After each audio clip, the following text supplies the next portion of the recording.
আসসালামু আলাইকুম। ৮ নম্বর পর্বে তোমাদের সবাইকে স্বাগতম। এই পর্বে আমরা আলোচনা করব অনুশীলনী ১.২ এর অঙ্ক নাম্বার ১৫ থেকে ২২। ঠিক আছে? এরপরে আরেকটা পর্ব হবে। তখন আমাদের এই অধ্যায়টা কি শেষ হয়ে যাবে। চলো আমরা শুরু করি।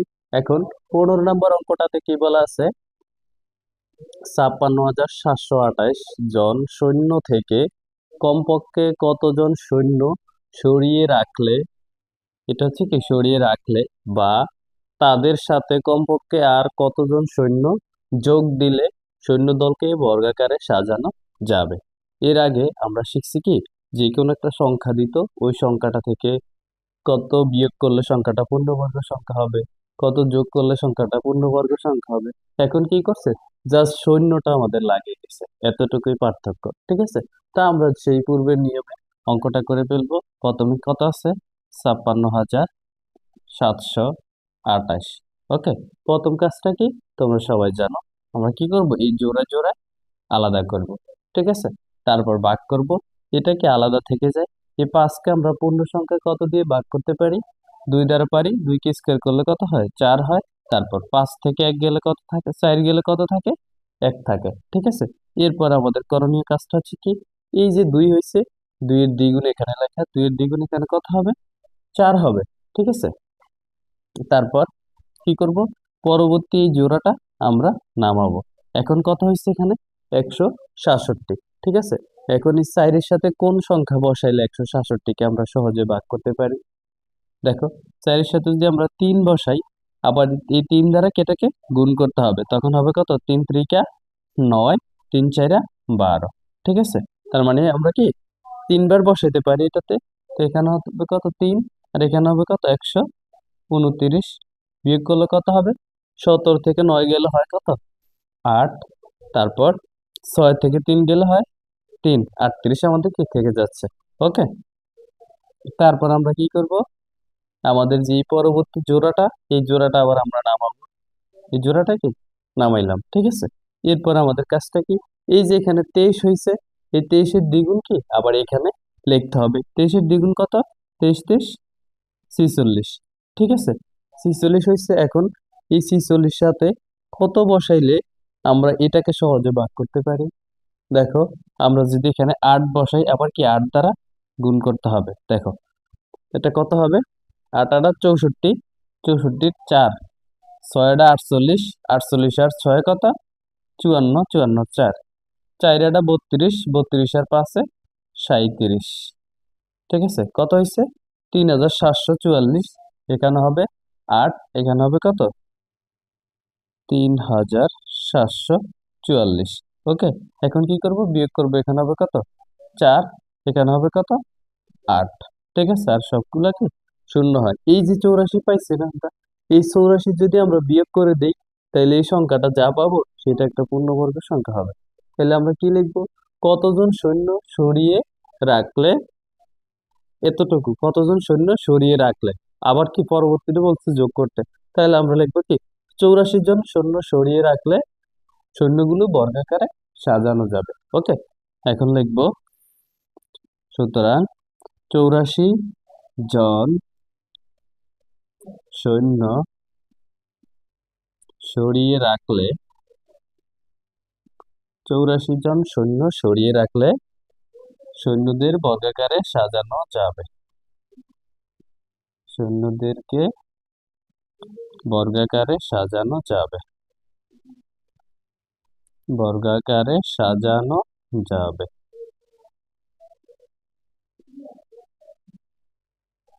ঠিক আছে, এখন আমরা কি এই একটা অ্যান্সার পাইছি, কতজন সরাইতে পারবো? ৮৪ জন। এখন আবার কি বলছে, কতজন যোগ করলে আবার পূর্ণবর্গ আকারে সাজানো যাবে সেটা। দেখো, আমরা কি করব, এই যে ২৩৮ পাইছি, এটার সাথে ১ যোগ করে ২৩৯ বানাবো। তারপর কি করব, ২৩৯ এর বর্গটা নির্ণয় করব। দেখো, আমরা কি লিখবো, এখন ২৩৮ যোগ ১ সমান ২৩৯ এর বর্গ। এর বর্গ কত হবে? ২৩৯ গুণ ২৩৯। বর্গ তো আমরা এইভাবে নির্ণয় করি। দেখো 239 গুণ 239 কত আসে? 239 গুণ 239, 5,000, সরি, 57,121, 57,121 আসছে। ঠিক আছে, এখন কি করব? এইটা থেকে এই যে আমাদের এটা বিয়োগ করে দিলে কি মাঝখানে কত থাকে সেটাই সংখ্যাটাকে আমাদের যোগ করতে হবে। দেখো আমরা কি লিখবো? সৈন্য যোগ করতে হবে, কতজন সৈন্য যোগ দিলে, সৈন্য যোগ দিবে, এটা লিখি, সৈন্য যোগ দিবে, সৈন্য যোগ দিবে কত? 5,700, সরি, 57,121 বিয়োগ 56,728, 56,728। ঠিক আছে, এটা থেকে এটা বিয়োগ করলে আমাদের আসবে 393। ওকে, এখন কি এই 393 জন সৈন্য কি যোগ করলে সৈন্যদের বর্গাকারে সাজানো যাবে, এটা আমরা লিখবো। সুতরাং কি 393 জন সৈন্য যোগ করলে 394 জন সৈন্য যোগ করলে সৈন্যদেরকে বর্গাকারে সাজানো যাবে, সৈন্যদেরকে বর্গাকারে সাজানো যাবে,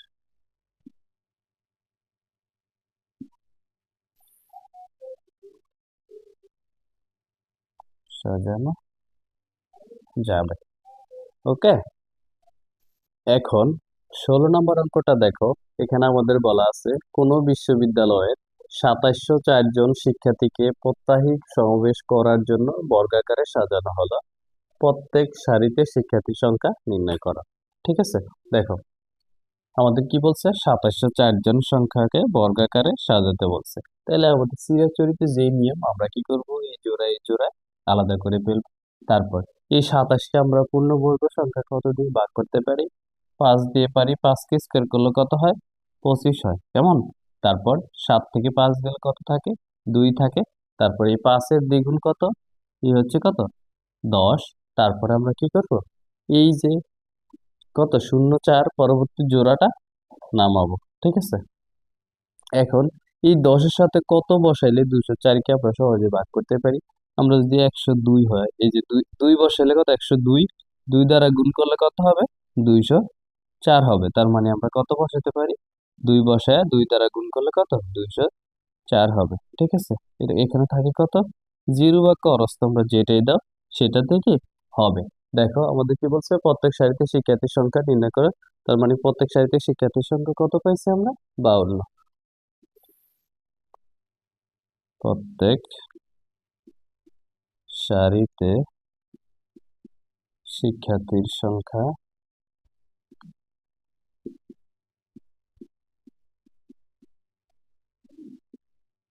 52।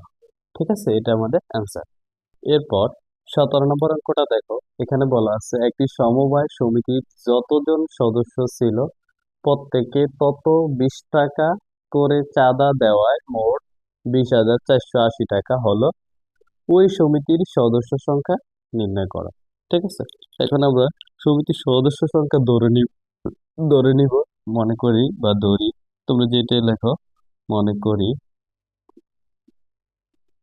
সমিতির সদস্য সংখ্যা কজন? সমিতির সদস্য সংখ্যা সংখ্যা সমান কজন। ঠিক আছে, এটাকে আমরা ধরে নিয়েছি। কয়ের মানটা কি? এই যে সমিতির সদস্য সংখ্যাটাকে আমাদের বের করতে হবে, এই জন্য সেটা আমরা ধরে নিচ্ছি। প্রত্যেকে চাঁদা দেয় কয় টাকা? প্রত্যেকে চাঁদা দেয়,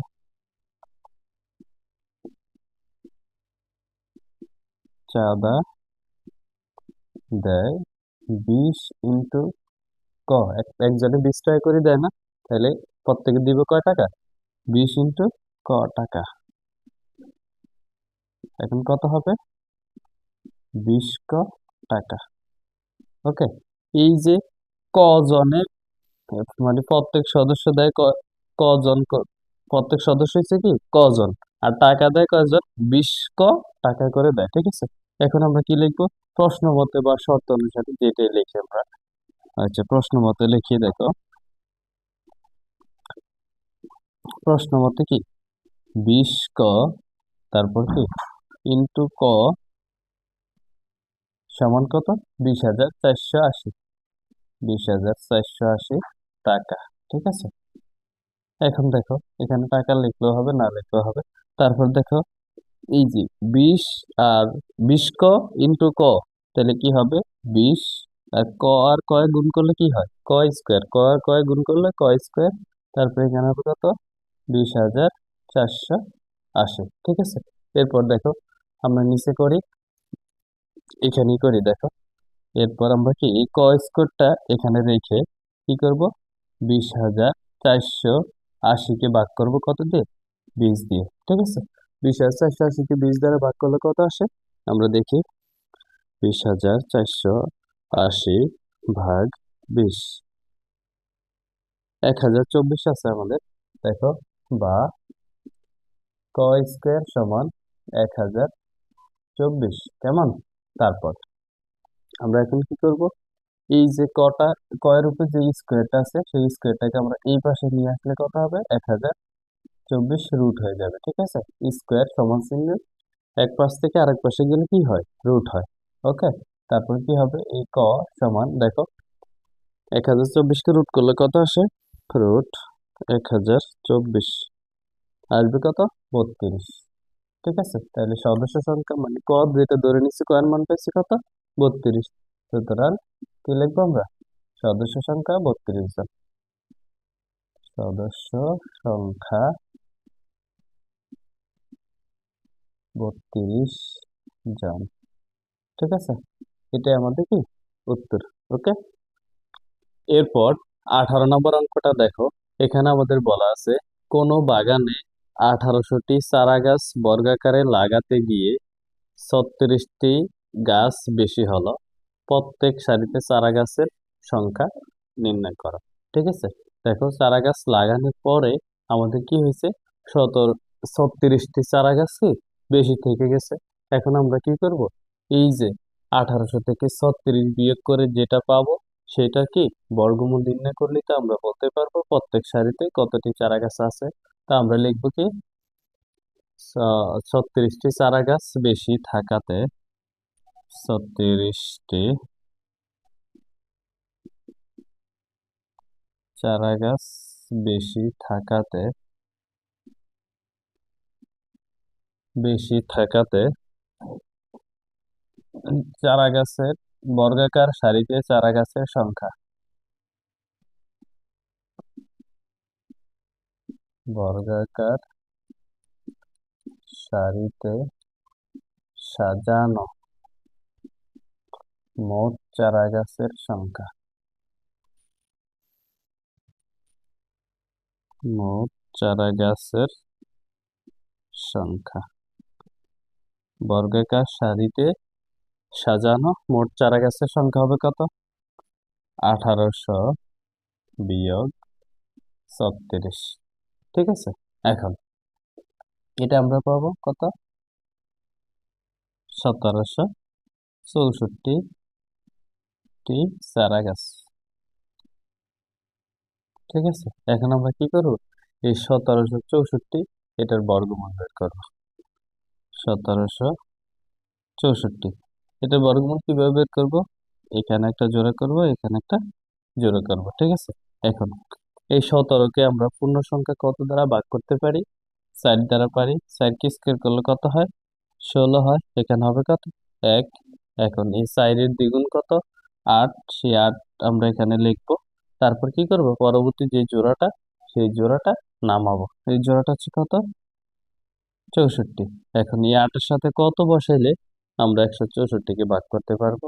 দেখো, আমরা যদি 2 বসাই, 2 দ্বারা যদি গুণ করি, 80 80 160, আর 2 দুগুণে 4 164। তার মানে কত বসাইতে পারি? 2 বসাইতে পারি, 164। ঠিক আছে, এখন কি বলছে আমাদের? প্রত্যেক সারিতে চারা গাছের সংখ্যা আমরা কতটি পেয়ে গেছি? এই 42 পেয়ে গেছি। আমরা লিখে দিব প্রত্যেক সারিতে চারা গাছের সংখ্যা 42।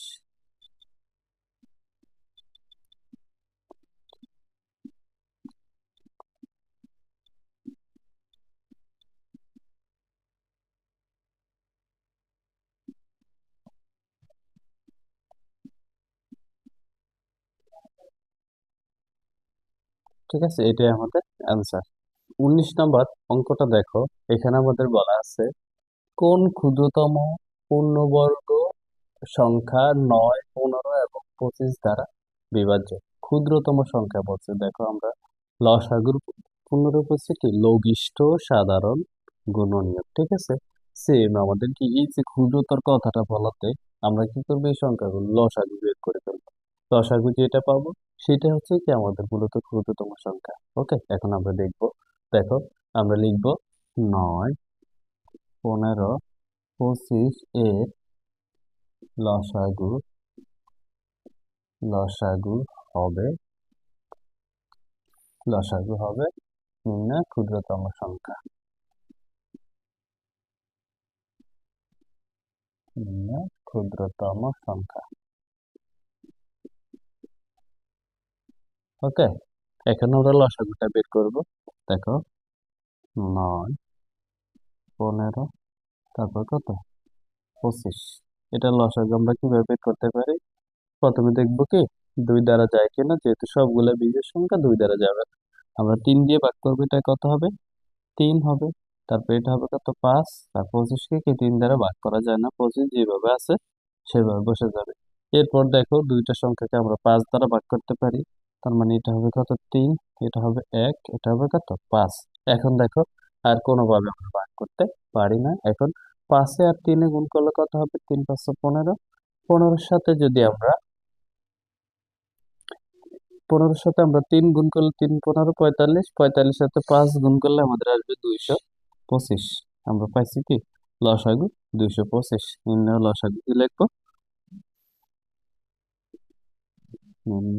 নির্ণয় লেখা লাগবে না, সুতরাং লসাগু 225। সুতরাং লসাগু কত, 225। ঠিক আছে, এখন কি লিখবো, কোন ক্ষুদ্রতম পূর্ণবর্গ সংখ্যা দ্বারা 9, 15 এবং 25 দ্বারা বিভাজ্য, আমরা কি লিখবো, সুতরাং 225 সংখ্যাটি 9, 15 এবং 25 দ্বারা বিভাজ্য। উত্তর উত্তর লিখে দিবা। উত্তর 225 সংখ্যাটি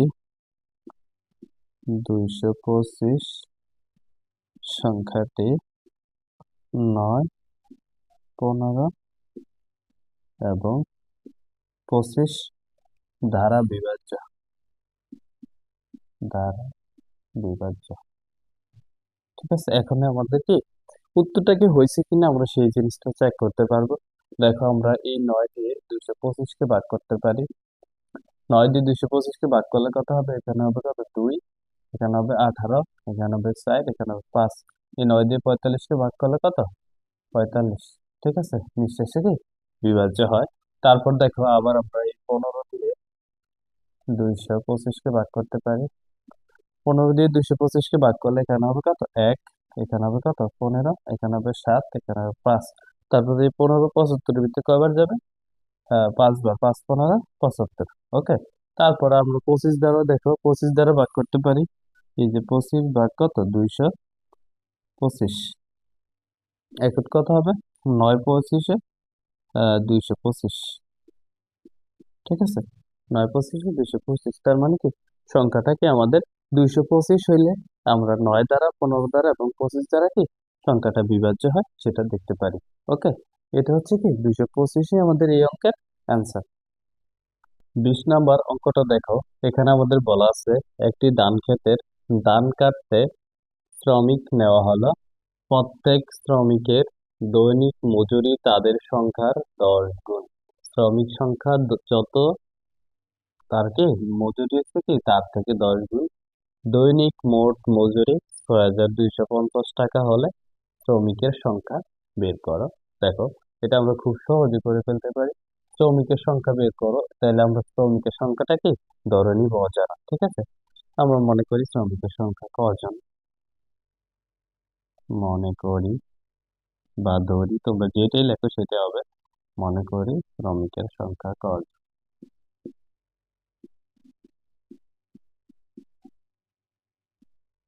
সংখ্যা কজন। ঠিক আছে, মনে করি শ্রমিকের সংখ্যা কজন।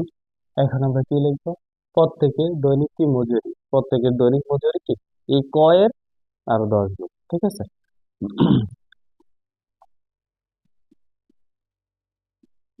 প্রত্যেকের দৈনিক মজুরি বা দৈনিক না প্রত্যেকের মজুরি, যেটাই লিখি সেটাই হবে।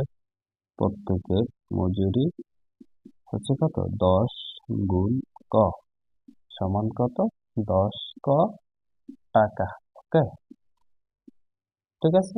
এরপর আমরা কি করতে পারি, দেখো, আমরা পাই কি, এটার সাথে এটা গুণ করলে আমরা কত পাবো, মানে কি, এই যে এই পুরোটা ক আর 10 ক গুণ করলে পাই আমরা এত টাকা, কিন্তু তারা বলছে 6250 টাকা। এখন তাদের যে কথা বা প্রশ্নের যে কথা আর আমাদের কথা কি মিলতেছে না। ঠিক আছে, এই জন্য কি হবে, প্রশ্ন মতে বা শর্ত মতে আমরা লিখবো প্রশ্ন মতে।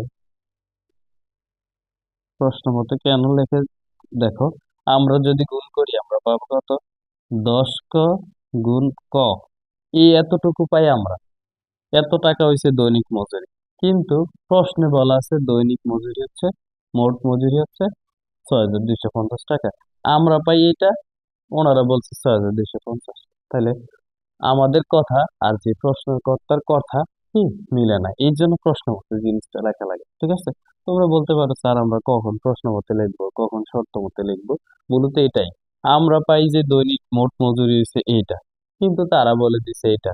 এখন আমাদের পাওয়া আর তাদের বলা কি মিলে না, এই জন্য প্রশ্ন মতে হবে। ঠিক আছে, এখানে কত হবে, 6250।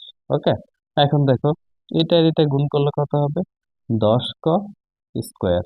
ওকে, আর এখানে হচ্ছে কত, 6250। ঠিক আছে, এখন দেখো আমরা কিভাবে করতে পারি, আমাদের মেন উদ্দেশ্য কি, ক এর মানটা বের করা, শ্রমিকের সংখ্যা কত, এই যে শ্রমিকের সংখ্যা বের করে, এটা আমাদের বলে দিচ্ছে। এখন দেখো, এই যে আমরা এই ক স্কোয়ার এই পাশে রেখে, ক স্কোয়ার এই পাশে রেখে আমরা কি করতে পারি, এই যে আমাদের 6250, আর এই যে 10 ক স্কোয়ারের সাথে গুণ আকারে আছে, এটা সমান চিহ্নের এই পাশে আসলে কি হবে, ভাগ আকারে হবে, নিচে ভাগ আকারে হবে। এখন দেখো, এই শূন্য আর এই শূন্যটা আমরা কেটে দিতে পারি, তাহলে ক স্কোয়ার সমান পাইছি কত, 625। দেখো, আমাদের থাকতেছে কি, ক স্কোয়ার সমান 625। ঠিক আছে, এই যে বা কেন দেওয়া লাগে এটা কি জানো, কোন সমীকরণ করার সময় যে মাঝখানে সমান চিহ্ন থাকলে কি আমরা বা দিই।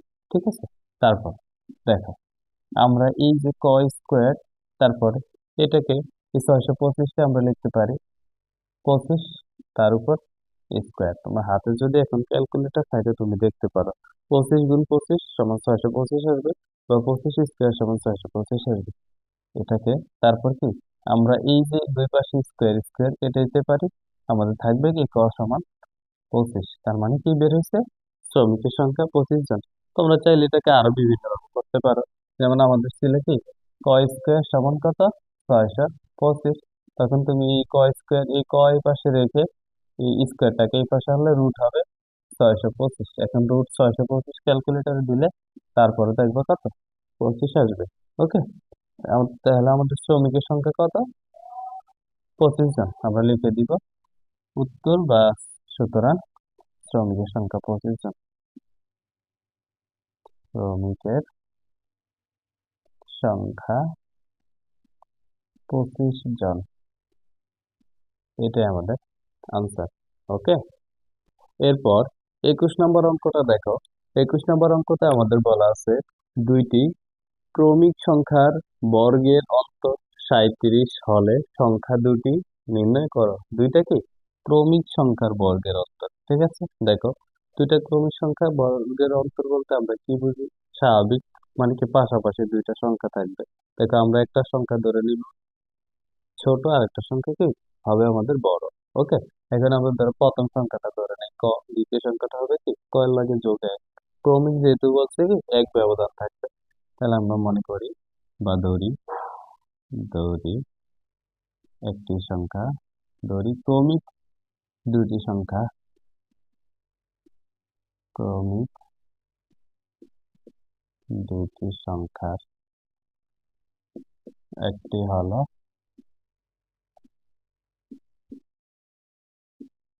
ক, এবং এবং অপরটি হলো ক যোগ এক। ঠিক আছে, একটা ধরলাম কি আমরা ক, আর একটা হলো কি ক যোগ এক। এখন কি বলছে, এই দুইটার বিয়োগফল মানে বর্গের অন্তর। ঠিক আছে, এই যে বর্গের অন্তর মানে কি বর্গের বিয়োগফল, আর বর্গ কি কোনো কিছুর উপরে স্কোয়ার টাকাটা। এখন কি প্রশ্ন মতে আমরা লিখতে পারি কি, প্রশ্ন মতে বা আগের বর্গের বিয়োগফলটা চাইলে আমরা বের করতে পারি। দেখো এখানে হবে কত, আগে বড়টা লিখবো আমরা, ক যোগ এক তার উপর স্কোয়ার বিয়োগ কত, ক স্কোয়ার সমান কত, 37। ঠিক আছে, এখন দেখো আমরা একটা সূত্র পড়ে এসেছি, এই যে সূত্রটা, A plus B whole square সমান A square plus 2 B plus B square. ঠিক আছে, আমরা বীজগণিতে ক্লাস 6 এই সূত্রটা পড়ে এসেছি, ক্লাস 7ও এই সূত্রটা আমাদের আছে। দেখো আমরা এটাকে ধরবো কি এ, আর এটাকে ধরবো কি বি। এখন দেখো এটা হয় কি, এ ধরলে হবে কি এ স্কোয়ার মানে কি ক স্কোয়ার প্লাস 2 এ বলতে কি ক, তারপর বি বলতে কি এক। ঠিক আছে, তারপর কি প্লাস একের উপর কি স্কোয়ার। ওকে, তারপর কি মাইনাস ক স্কোয়ার, আর এখানে থাকবে কত, 37। ঠিক আছে, এরপর দেখো আমাদের এখানে থাকতেছে ক স্কোয়ার প্লাস এখানে 2 ক, আর এক গুণ করলে কি হবে, 2 ক বা 2 ক তোমরা যেটাই বলো। তারপর কি একের উপর স্কোয়ার করলে এক হয়। ওকে, তারপর এখানে হচ্ছে কত, ক স্কোয়ার, এখানে 37। ঠিক আছে, এরপর দেখো আমরা কি করতে পারি, এই যে এটা হচ্ছে প্লাস ক স্কোয়ার, এটা হচ্ছে মাইনাস ক স্কোয়ার, এটা আমরা কেটে দিতে পারি। তারপরে এখানে আমাদের থাকতেছে কত, 2 ক। এখন দেখো এই যে এখানে কত +1, আমরা কি করবো এটাকে সমান চিহ্নের ওই পাশে নিয়ে যাব, হবে কি -1। এখন দেখো এখানে থাকতেছে কত, 2 ক, আর এখানে থাকতেছে কত, 36। ঠিক আছে, এরপর আমরা যেটা করব, কটাকে এখানে রেখে এই যে আমাদের এই 36, এই 36কে আমরা এই পাশে নিয়ে আসবো। তারপর দেখো ক সমান কত আসবে, 18 আসবে। ঠিক আছে, 36-এর 2 দ্বারা ভাগ করলে 18। তার মানে আমরা প্রথম একটা সংখ্যা পাইছি কত, ক এর মান 18। তাহলে আমরা লিখবো কি একটি সংখ্যা 18। এবার অপর সংখ্যাটি লিখি, অপর সংখ্যাটি, অপর সংখ্যাটি হলো কি, অপর সংখ্যাটি হলো ক যোগ এক সমান কত, 18 যোগ 1 সমান 19। ঠিক আছে, সংখ্যা দুটি নির্ণয় করে এবার আমরা সংখ্যা দুইটা, একটা পাইছি 18, একটা পাইছি কত, 19। আমরা লিখবো কি, সুতরাং সংখ্যা দুটি হলো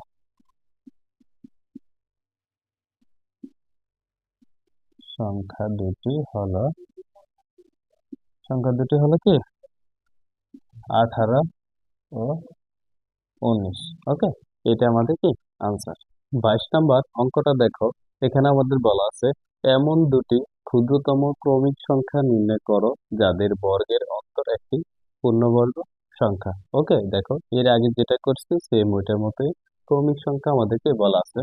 এমন দুটি ক্ষুদ্রতম ক্রমিক সংখ্যা আমরা লিখবো কি, মনে করি বা ধরি, ক্ষুদ্রতম সংখ্যাটি, ক্ষুদ্রতম ক্রমিক সংখ্যা, ক্ষুদ্রতম ক্রমিক সংখ্যা,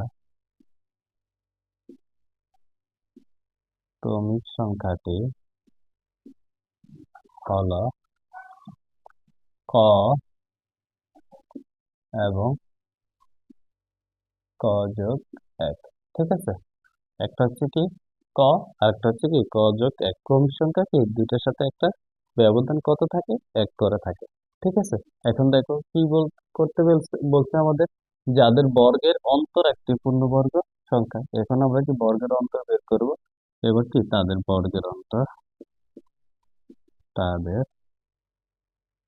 বর্গের অন্তর, দেখো তাদের বর্গের অন্তর আমরা কত বের করতে পারি, ক যোগ এক, এই হচ্ছে কি একটা বর্গ, বিয়োগ বিয়োগ মানে কি অন্তর ক। ওকে, ক স্কোয়ার, এই দুইটা কি বর্গের অন্তর হয়েছে। এখন দেখো এর আগে আমরা 21 নম্বর অঙ্কতে যে সূত্রটা করছি সেই সূত্রটা আবার করব, সে প্লাস বি হোল স্কোয়ার সমান কি A square plus 2ab plus B square, এই সূত্রটা যদি আমরা এখানে করি কি হবে আমাদের? ক স্কোয়ার প্লাস 2ক প্লাস 1 - ক স্কোয়ার। ওকে, এখন দেখো তারপর কি করতে পারি আমরা? এই ক স্কোয়ার কেটে দিতে পারি, থাকতেছে কি আমাদের 2ক যোগ 1। এখন আমরা ক্রমিক সংখ্যাগুলো ক এর মান নিয়ে, ক্ষুদ্রতম সংখ্যা মান নিয়ে ক এর মান যদি বসাই, তখন আমরা যদি পূর্ণবর্গ পাই, তখন সেটা আমরা দেখব। দেখো, ক সমান ক সমান 1 2 3 4 ডট ডট বসিয়ে পাই, দেখি আমরা এটা বসিয়ে পাই কিনা। বসিয়ে পাই। এখন কি প্রথম ক সমান 1 হলে 2 ইন্টু 1 যোগ 1 সমান কি 3। 3 কি পূর্ণবর্গ সংখ্যা? 3 কে রুট করলে কোনো পূর্ণ সংখ্যা আসবে না, দশমিক সংখ্যা আসবে। ঠিক আছে, আমরা কি লিখে দিব সাইডে? যা পূর্ণ সংখ্যা বা পূর্ণবর্গ সংখ্যা নয়। পূর্ণবর্গ সংখ্যা নয়, সংখ্যা নয়। তারপর কি করব? ক সমান 2 হলে 2 ইন্টু 2 যোগ 1 সমান কত? 5। 5 কে তুমি ক্যালকুলেটারে রুট দাও, দেখবে কি পূর্ণ সংখ্যা আসে না, সেখানে দশমিক আসবে। ঠিক আছে, এটা কি যা পূর্ণবর্গ সংখ্যা নয়। ওকে, এরপর ক সমান 3 দিয়ে দেখি আমরা। ক সমান যদি 3 দিই, তাহলে কত আসবে? 2 ইন্টু 3, তারপর কত? যোগ 1, এটা হবে কত? 3 দুগুণে 6, 6 এর কত? 7। 7 কি তুমি 7 কে ক্যালকুলেটারে রুট দাও, দেখবা কি দশমিক সংখ্যা আসে, পূর্ণ সংখ্যা আসে না। ওকে, তারপর ক সমান যদি 4 দেই, তাহলে আমাদের কত আসে দেখো? 2 ইন্টু 4 যোগ 1 সমান কত? 2 দুগুণে, সরি 4 দুগুণ কত? 8, 8 এর কত? 9, যা কি পূর্ণবর্গ সংখ্যা, যা পূর্ণবর্গ সংখ্যা। ঠিক আছে, এই যে 4 দুগুণে 8, 8 একে 9, 9 কি একটা পূর্ণবর্গ সংখ্যা। ওকে, 9 কে রুট করলে আমরা পাবো কত? 3। তার মানে আমরা একটা সংখ্যা কত পাইছি? 4। ক এর মান 4 পাইলে তারপর দ্বিতীয় সংখ্যাটা কত ধরছি? ক যোগ 1, 4 যোগ 1 সমান কত? 5 হবে। তাহলে আমরা কি লিখবো? দ্বিতীয় সংখ্যাটি হলো দ্বিতীয় সংখ্যাটি হলো ক যোগ 1 সমান কত? 4 যোগ 1 সমান 5। এখন আমরা কি বলছে? অন্তর এমন দুটি ক্ষুদ্রতম সংখ্যা, তাহলে ক্ষুদ্রতম সংখ্যা দুটি হলো কি 4 ও 5। ওকে, আমরা লিখে দিব ক্ষুদ্রতম সংখ্যা দুটি হলো